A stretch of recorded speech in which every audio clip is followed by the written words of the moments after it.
and you're working with Tom Cruise. And we've had a number of actors from the film on the show, and everybody has a great story about Tom.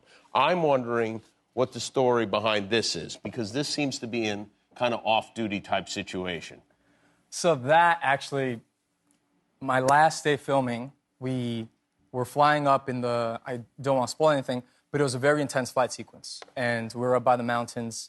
And so I land the F-18, we take the little memory card out, we go into a briefing room which has like 40 or 50 people, pop it in, we see the footage, it's unreal.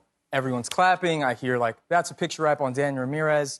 Joe, I shake Joe's hand, Jerry, Tom. And then in the middle of that, Tom is like, hey, you going to L.A.? And I was like, yeah. And he's like, grab your bags. So then Tom, on the final day, flies me and Tarzan to L.A. on his PJ. And he pilots us into this, like, private airport.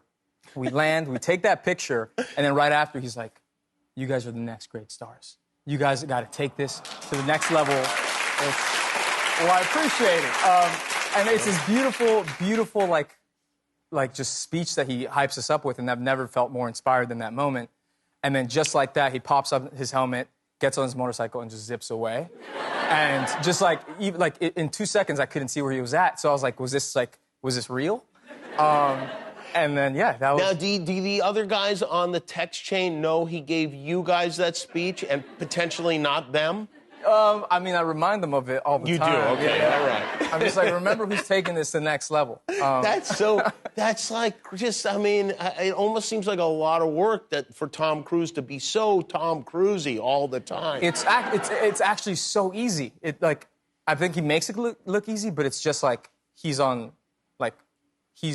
just Tom Cruise. There's no other way to put it. Like, Jay has a story that when he first met him, he takes off his helmet and it just disappears into thin air. The helmet? The helmet disappears and he just goes full stride right into a handshake. And you're like, how did that happen? Yeah.